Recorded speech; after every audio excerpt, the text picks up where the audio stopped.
And we are back with episode number 118 of the Dynasty Vipers Vipercast, presented by the Fantasy Points Media Group. Hey, one-stop shop for all your fantasy football needs. Head to fantasypoints.com, enter promo code VIPERS22, and get yourself 10% off that subscription today.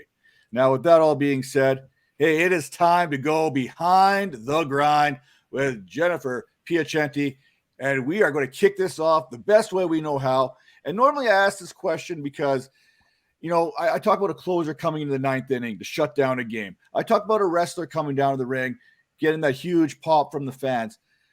I'm going to turn it because I know you were so close in SFBX. What would that inauguration song be to anoint you the champion? What are you coming down to kind of hype the people to your presence coming down? What's that song? Wow. What is that song? God, that's a good question. I mean, is We Are the Champions by Queen just like so overdone? Because Queen is the only thing that ever runs through my mind when you do this. Yeah, I don't, I made it pretty far this year too, but SFBX was my inaugural Scott Fishbowl. I got my SFBX shirt on actually, coincidentally. Nice. And that was just a lot of good luck. I mean, I think I drafted well, but I couldn't believe it as we kept coming down to get down to the final 12 out of, 2,000 teams. That was really awesome, though not as awesome as winning the NFFC postseason, third place in NFFC postseason this year, which paid me big bucks. Nice. That was even better. Well, let's circle back to that there. What's the thought process when you enter one of those big time tournaments like that? I know the Scott Fishbowl, that's kind of fun. It's a charity kind of thing. I mean, there's a different level. I know it's still fun, but there's a little bit of stress added into one of those NFFC kind of tournaments because there's money on the line. There's the best of the best. They're going at it, and they're serious about it too. Yeah. Well, here's the thing. I didn't do it in a super serious way, literally. I mean, you guys know how this is when you have a podcast. I have a podcast I host, and we needed content for postseason. And so I said to my partner, I said, hey, I'm just going to throw us in an NFFC, $40 entry postseason contest. And why don't we just build the lineup on our pod together and talk about why. And then that will help teach people how to play. So I built it, and then we came and then we discussed what I built and if we were going to change anything and whatever on the pod. And that was the entire podcast. That's it. As we're going through the season, I keep messaging him. I'm like, we're actually doing really well. Like, we're 25th. And he's like, oh, that's so cool. That's so cool. I'm like, I don't think he gets it. Like, I don't think he gets it. So anyway, at the end I said, we finished third, and I was like, we finished third. $40 entry paid us $6,000.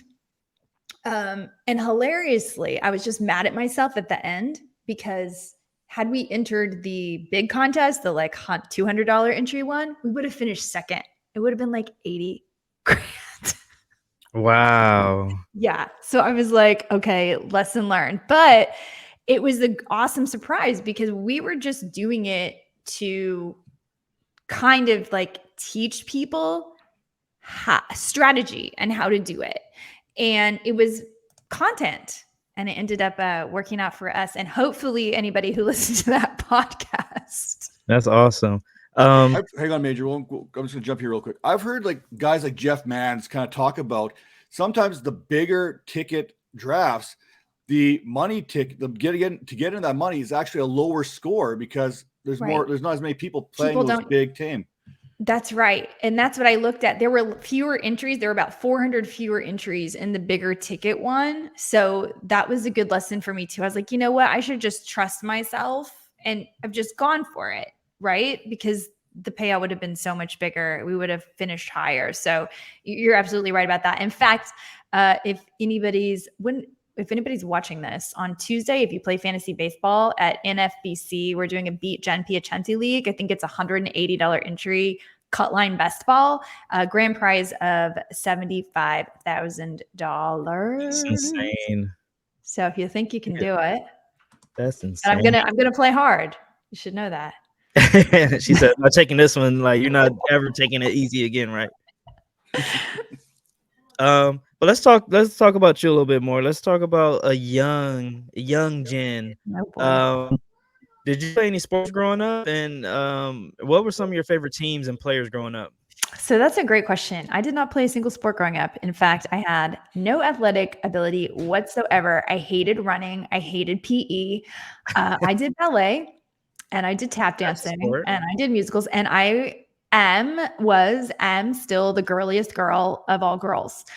However, my dad and his brothers were big athletes, and I would go, they would play one-on-one basketball, they would play in these intramural softballs, and they were like really good. In fact, my uncle still plays baseball, like, and he's, I don't know, nearly 70. He's still plays baseball.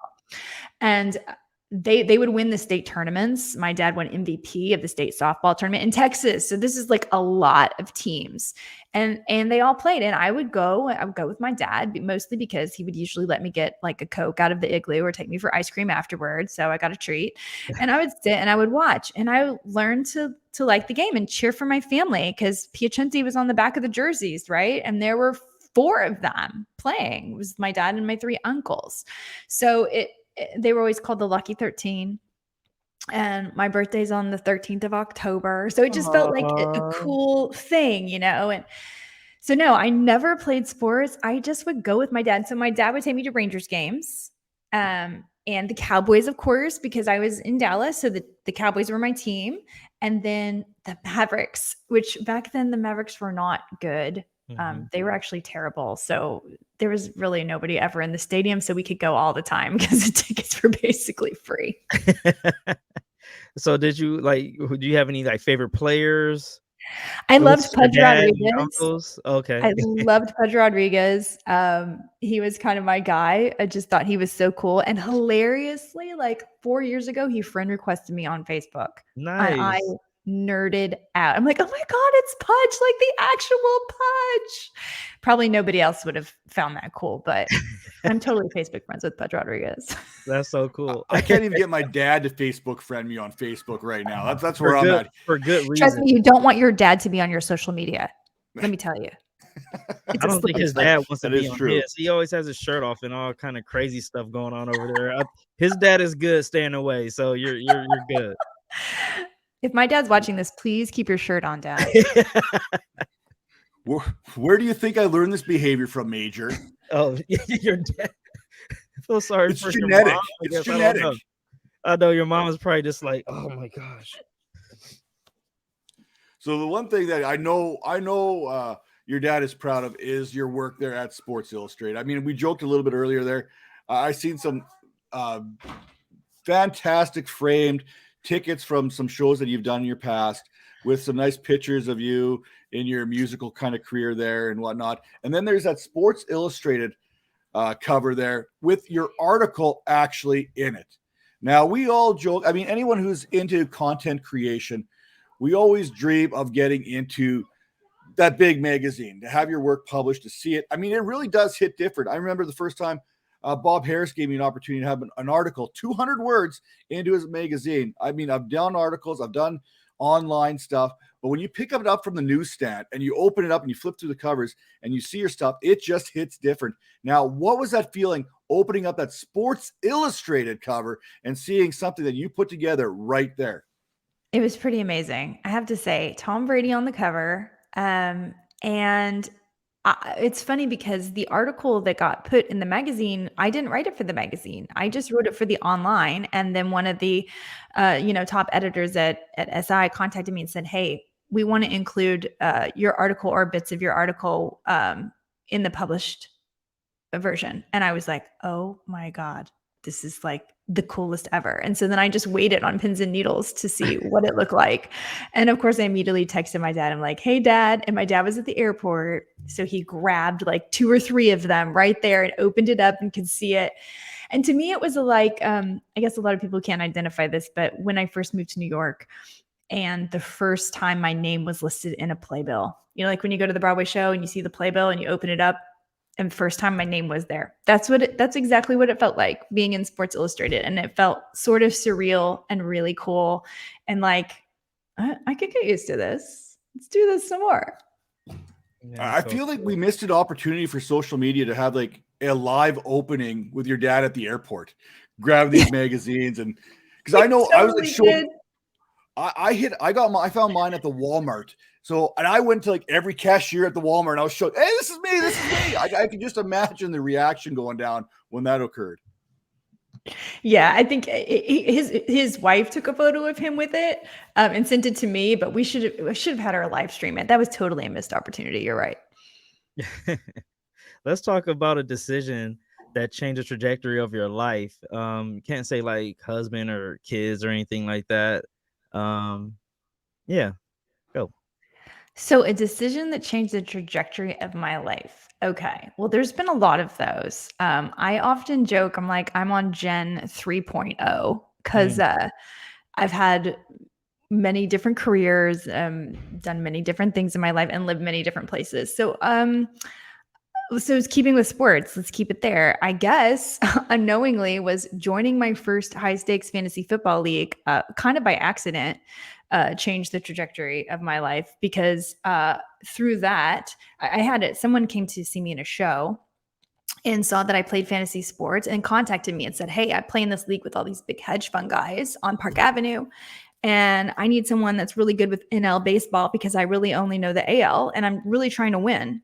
And we're talking like this draft has like big screens. They fly in a professional auctioneer. It's fully catered. It's in a Park Avenue law firm at Pie, whatever. And I'm like, okay, so I check out the guy, make sure he's not a creeper. Turns out he's not. One of my best friends in the world now. Know his wife, know his kids, all that stuff. So I joined the team. And through that, I start meeting people. I meet the auctioneer. The auctioneer then the next year invites me to Sirius XM to watch the Tout Wars drafts in person. There's like 25 of us there. And basically from there, I just started hanging out with people and having fun.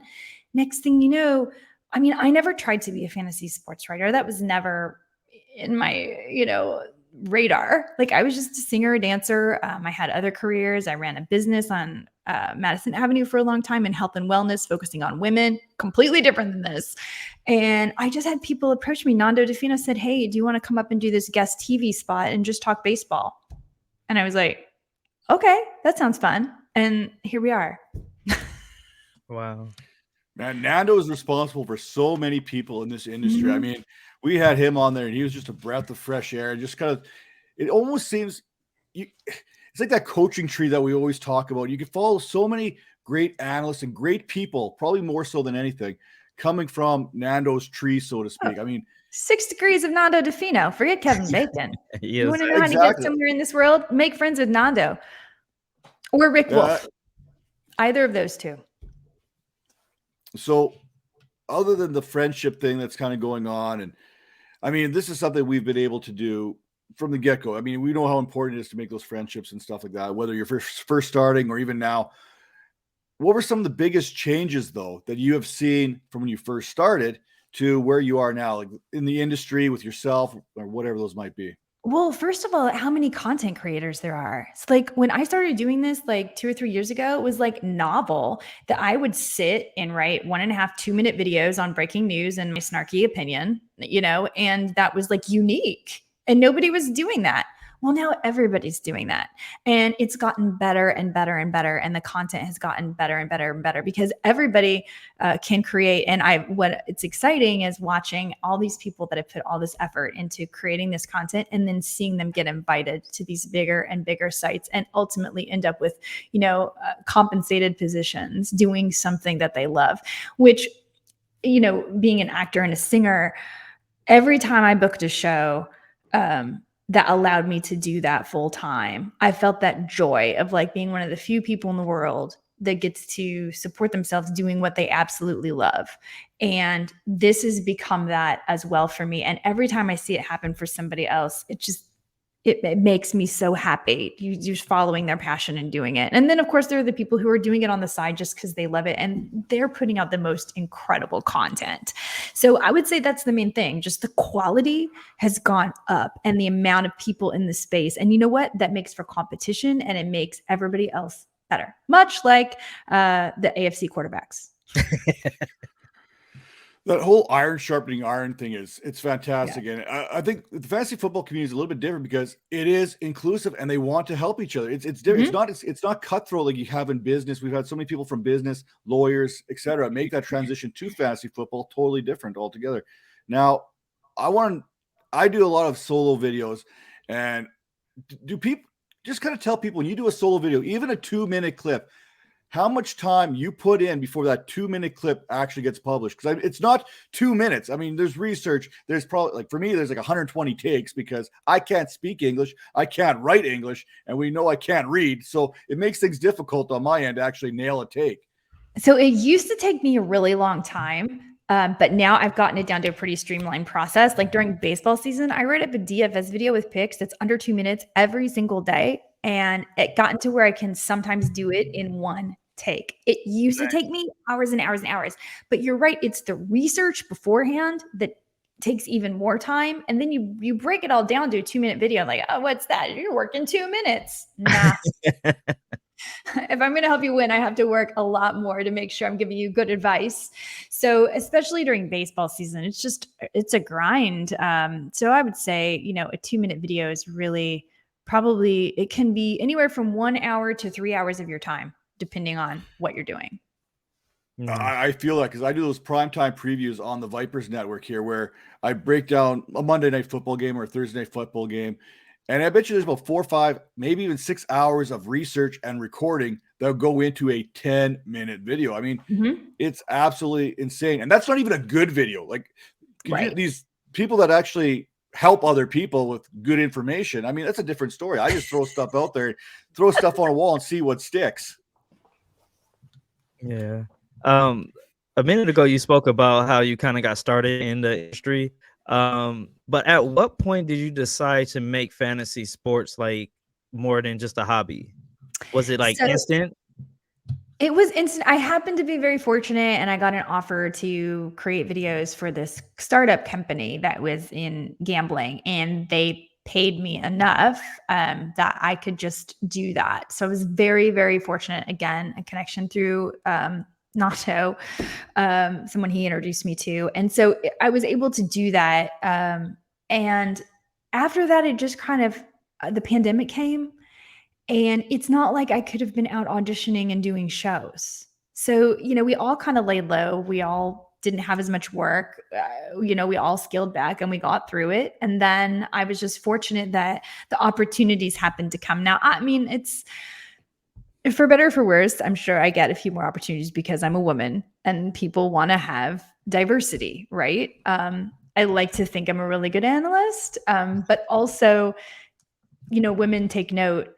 It's not always working against you that you're a woman. It's often that it is working for you, because believe it or not, men really are interested in a different perspective and a feminine perspective. They're really not against that. Now, there's a few douchebags that are. Don't get me wrong. I get crap. I get nasty messages all the time. But for the most part, it's interesting to hear different voices and different people talk, as long as they know what they're talking about. For the most part, it is intriguing, and there is a different way of looking at it, and to have those different voices. And I actually believe that most companies, Fantasy Alarm is certainly that way, Sports Illustrated is certainly that way, SiriusXM has certainly been that way, Extra Points, they have all been like, hey, it's so cool to have a woman. And so I think there are a lot of opportunities out there. Women should definitely not be discouraged. And for guys, there are so many opportunities. I even have people messaging me all the time being like, hey, we're looking to maybe hire someone for XYZ. Can you recommend anyone? This industry is really expanding. And so there's a lot going on. Yeah. I mean, that's great. A great answer there. So we all have favorite leagues growing up. Those home leagues, we call them. What's the favorite league you're in? I'm assuming it's a baseball one. It's probably the GDD league, my baseball league, but it's a tie between GDD and Moneyball. Moneyball's that one I told you about that I joined a long time ago. So I've been in that a long time, and I have partners. GDD on my own, and I play in that with like Ariel Cohen, Alex Fast, Jason Collette, Adam Ronis, Derek Van Riper. So it's like a lot. But I also really like my GST league, which is football. And it's a, high stakes, if you will, mix the high stakes leagues. And I've made it to the finals the 2 years I've played. And it's just really, really fun. Like Lawrence Jackson Jr. is in that one, Adam Ronis, Chris Vaccaro, Scott Engel. So it's a super, super fun league too. So I don't know. I mean, I love all my baseball and my football. I'm an addict. Are you I in have no any problem. leagues? Are you in any leagues with like you're saying your dad and your uncles are all athletes and stuff? Are there any leagues or anything in any Nope. family leagues? No. Nope, they never played fantasy football. This is 100% fantasy football and fantasy baseball. They never taught me. They think it's funny and weird. And my dad played fantasy football for the first time last year because we did an invitational on my radio show. Mhm. And he was like, this is a lot of work. It Like, is "Yes, no a kidding. full-time job. It's not that easy like people think it is." All right, now we're going to get to the hard-hitting questions here. Okay, Uh-oh. I'm ready. If you could be any cartoon character, who would that be, and why is the answer normal? It's so dumb. So this is my mistake. I once informed Howard Bender that my college nickname was Normal. And the reason why that was is because I had this friend that would go around identifying like what animal people looked like. So they'd be like, you know, Major looks like a seahorse and Matt looks exactly like a cat or whatever. And it seemed random, but after she'd said it, you'd be like, oh my God, Oh, I yeah. totally see that. Wow, it was like a special superpower. So she was like, I was the only person she did this to. I was actually a cartoon cat, right? She's like, you're normal. I mean, you are normal. I was like, come on, I'm not normal. I'm so much more Garfield. I'm so sarcastic. I tell people my nickname is normal and they think it's hilarious and they think it's right. So I tell, you know, Bender this because Bender is like the ultimate Garfield, right? And it's hilarious because I'm like, this is it, Garfield and normal. So yeah, that's how normal came about. Even though I'm a Garfield lover, apparently I am that annoying normal character with the big eyeballs and eyelashes. I don't know if you can tell on this camera. You have buggy eyes. Yeah. What's your one of your more memorable podcast or interview? Was it like the T.O. one, the Urlacher one, the Antoine Bolden? Which one stands out So, to you? all of those guys are amazing. Urlacher is hilarious and like totally like your bro and your friend and like somebody you could just hang out and have beers with or go hang out with, right? But T.O., I actually ended up kind of having like some deep talks with T.O. unintentionally. Like our interviews were supposed to be like 5 minutes. They'd end up being like 15 or 20. And I remember one in particular where he was just talking about his daughter. Mm. And it was so heartwarming and he was so open. And he was also, of all the celebrities I interviewed, he was completely respectful, on time, organized, like there to do it and engaged in every question. He wasn't like, I'm just doing this for extra money. He was like there. So I actually have a lot of respect for T.O. from that experience. I think he's a really cool guy.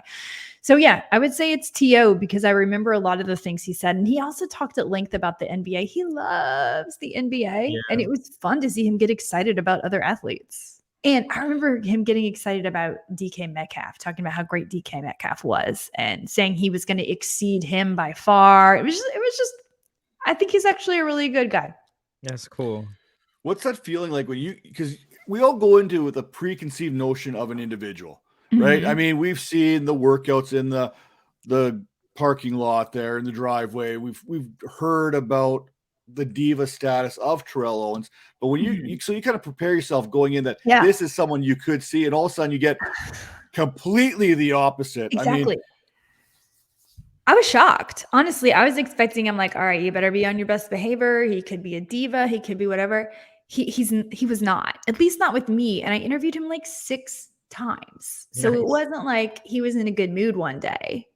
He was generous with his time and he was very engaging. So, you know, I don't know. I mean, we hear all these stories about people being divas or whatever. And it's definitely made me always take it with a grain of salt since then. Like this may be true, this may not be true until you really know somebody. And of course, I only knew him for whatever the hour total I ever spoke to him. But in our interactions, he was always gracious, kind, and intelligent. Yeah. Let's see here. If you weren't doing fantasy sports, so what would you be doing? I know you spoke about the wellness thing with the women. You talked about the singing and the dancing. Let's let's put all that to the side. What else would you be doing if yeah. Okay. I can't do any of those things. Yeah. I think that I would be I think I would be an interior designer. I think I would interested in kind of going into that. I just moved into a new place and I have a lot to learn. But it would be that, or else I would be, this is like really, that's an exotic car specialist. I worked very briefly for Porsche. Since then, I've learned a lot about Italian cars, Lamborghinis, Ferraris, and I find that really interesting. I know that's kind of like not PC right now. They're not very green, but I love the beautiful Italian cars and Porsches and all of that. So that would be, that's another thing I'm fairly interested in, especially the classic ones like the Countach and the Ferrari 355s and things like that. So now we're going down that lane. What's the fastest you're driven, and what's the I guess the most exotic car you've driven? Okay, most exotic car I've driven is probably a Ferrari 360. Let's see, I've driven a Huracan, I've driven a Murcielago, I've driven a 360, I've driven a Porsche, all the Porsches, because when I worked for Porsche, we had to drive them on, and we would do them on, we would get in hot laps with the race drivers, like put on the whole helmet and everything, and it was wicked cool. So yeah, I would probably say maybe it's the Murcielago, actually, Lamborghini Murcielago. And what's the fastest? What's the fastest you got up to? I've never gone over like 130 because I'm a weenie. I've never been over 130. Like it's well, not. Well, I haven't been over 75. What do you mean? When you're on a track, you can go pretty fast. Hang on 1 second. I'm just trying to do the calculations here for our viewers because let's see here. That works out to 209 kilometers per hour here up in Canada. 209 kilometers per hour. That sounds way faster. It sounds way these faster. cars, they can go up to like 202, 203 top speed. I mean, like in America, we're all like about 0 to 60. We're like that drag race thing, but that's not really the way Italian cars and stuff are supposed to work. But we can, go on about this forever because I'm a nerd about this too. You guys should see my YouTube playlist. It's like aliens, Italian cars, fantasy sports, and Broadway. It's just normal.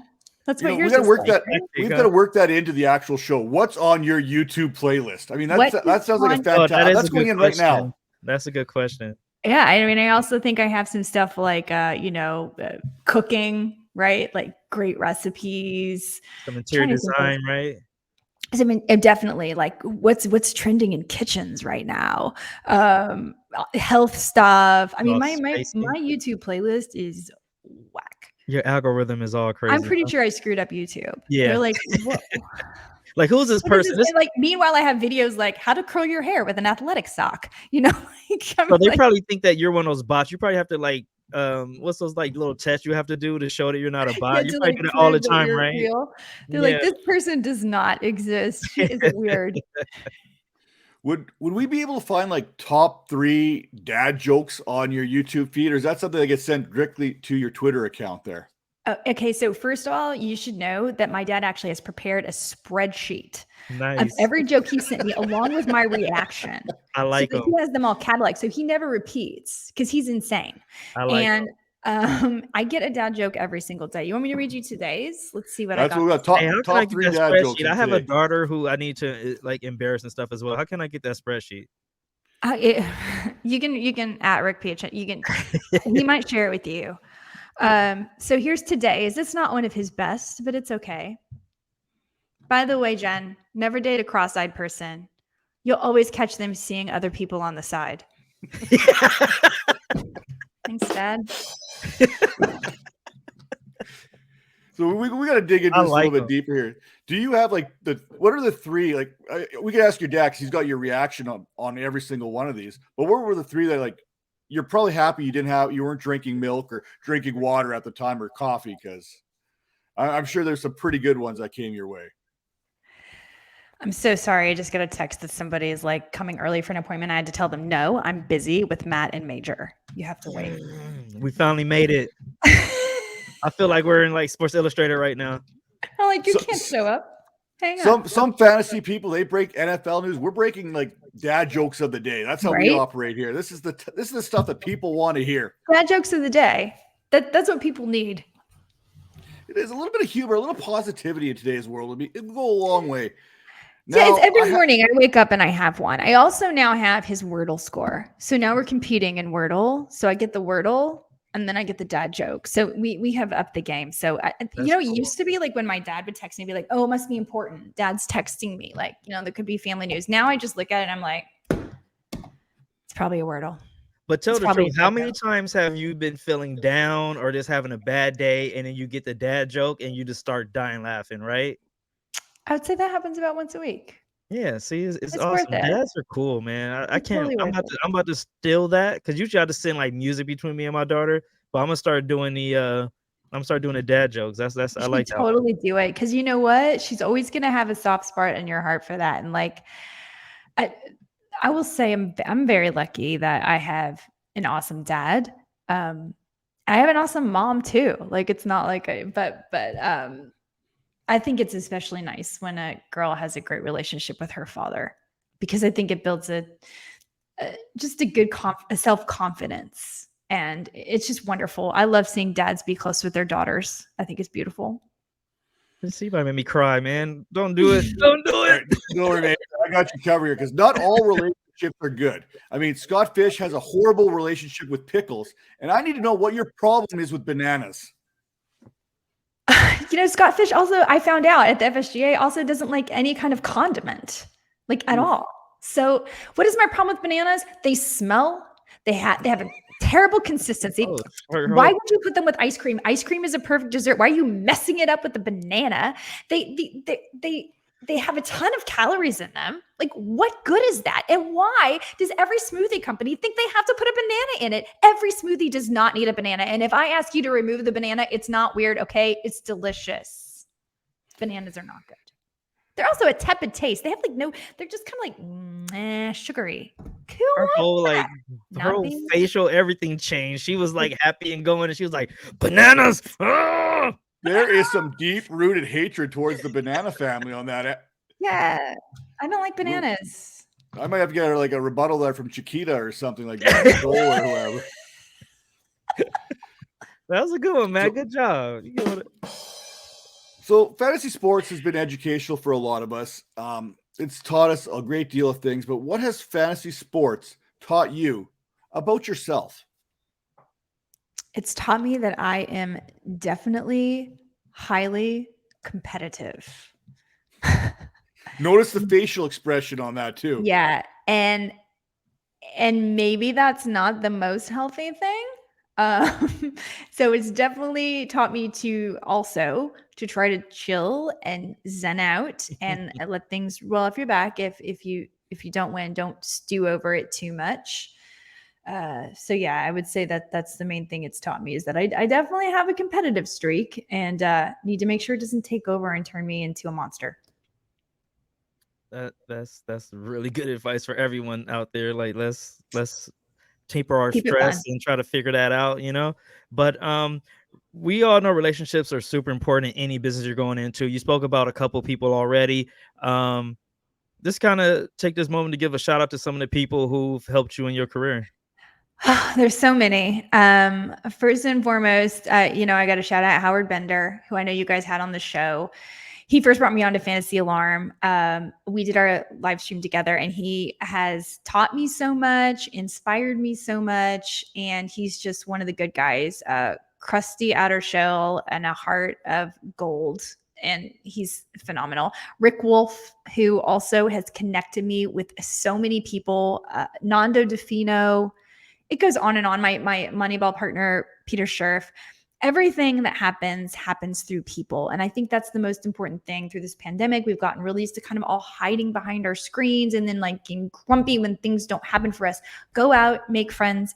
If you feel comfortable, meet people in person, go to events, go to the Fantasy Football Expo. If you can't, then be on Zoom and meet people on Zoom and do live streams and do whatever you can, because the world is better when we're together, when people are together and helping each other. And that's really how things move forward. And you'll always be happy if you have those friendships and those relationships. And usually things just start to work out. Put in the work and be kind to people. You kind of stepped on my next question, Jen. Thanks for that. But I was going to say, give some advice for those of us trying to make it in the industry. So now you got to do it again. I'll do it again. Continue to put in the work. Yeah. And continue to be kind to people and participate in the conversation. And trust me, eventually it will get noticed. There are so many different paths, so many different ways to success. It doesn't look the same for everyone. My path has certainly not been what I expected. You know, you can go down the betting path. You can go down the fantasy path. You can do content creation. You can do something that's completely unique that we haven't even seen yet. Everybody's path is different. Never compare yourself to others, and somebody else's gain is not your loss. Always remember that, because somebody else's winning does not mean you're losing. And that's a hard thing, because you see, oh, this is happening for this person. Oh, that means I didn't get it. Never think that way. It means your path is different and your time is coming in your way. So continue to be kind, continue to meet people, and continue to work. And another piece of advice, don't brag about how hard you work. It's a red flag. If you're on and you have to talk about, I've been grinding, I've been working so hard, then you're doing it wrong. You should be working so hard that we can tell that you're working so hard, because your quality is so good. And it should seem as if you're having fun. You never want it to seem like it's a grind. Even if it is, keep your chin up, keep it positive. Don't try to impress anybody with how hard you're working. They'll notice, because the results will be there. Here we go. Oh, that way. Go back. I never have to have that problem, because I try not to work hard as much as possible. So it's so funny, because like you said, you know, I put 6 hours into a video and do a 10-minute video. Right. But I'll use the 10-minute video. So like, oh, it's so easy for Matt. It's so effortless. He's so brilliant. Look how effortless it is for him. That's more impressive. I don't know if they say that part, but we'll go with it. There you go. Hey, Matt, clip that. Brilliant and Matt Donnelly have never been together. Those are two words that have not really worked. I mean, maybe put a prefix in there like non-brilliant. I don't know if that's even a word, but hey, what is brilliant is if you're a newbie like me when it comes to sports betting. I mean, I'm frugal. I'm afraid to lose money, so I try not to bet a whole heck of a lot. And sometimes I get overwhelmed by the terminology in the betting world. You are in luck, because Jennifer here just dropped on Sports Illustrated Betting a little bit of a "do you know what these terms mean" type article, where she explains the common betting terms and more in her Betting 101 guide there. So a little shout out to that. I'm going to be taking a look at here a little bit later, because these are all new words to me, because I don't get into the whole betting a lot very often. And this seems to be like, please let me know if it makes sense to you, because as I was writing it, I was like, is this overly complicated? So I really do want to know if it makes sense, because I'm going to be doing a series of these. So yeah, please read it and let me know if it's at all helpful. Hey, usually these betting for dummies or these 101s, these are the type of things that I'm interested in. I mean, if you look at my bookshelf, everything is for dummies. Literally, it's a bunch of yellow books on my bookshelf here. But another thing I want to make sure we get on here before we head out is next Tuesday, March 15th, NFBC Best Ball Cut Line Draft. I mean, you can head over to nfc.shgn.com, sign up, baseball, a couple slashes thrown in there, or head over to Jennifer's Twitter there. It's right there. It's a lot easier probably just to click that link when you get an opportunity to do so. Now, Jen, did I miss anything? Do we got anything else coming up here that we need to let the people know about? No, you can just keep checking out my work on SI Fantasy. I'll have some more stuff coming out with extra points once the baseball season starts. Yes, definitely come play with me in the NFBC. Chance to win $75,000. It's just a best ball. All you have to do is a 2-hour draft, and then just let it ride and cross your fingers. So that will be lots of fun. And we will be live streaming that as well. So that'll be fun on Tuesday night, 7 p.m. Eastern time. If you don't want to play, you can at least check it out. And of course, we'll be coming at you with NFL news. Oh, I'll be broadcasting the Tout Wars drafts on SiriusXM. So lots going on. Just, you know, if you have a chance, give me a follow on Twitter, and there'll be plenty of info coming at you. Excellent. And as always, Major's here with me each and every week. He's got his own thing, hopefully in the works, coming out here pretty soon. And you can catch him Sundays during the regular season there over at fantasypoints.com, where him and Nick Script do a little bit of Sunday morning show each and every week there as the season continues. Prop. So little player props, a little bit more betting. So apparently I'm the only one who is not much of a gambler here. And it's probably a good thing, because like Jen said, we don't like to brag, and I can certainly say my betting skills aren't worth bragging about. With that all said, this has been the Dynasty Vipers Vipercast, episode number 118, Behind the Grind with Jennifer Piacenti, and we are out of here. See you next week.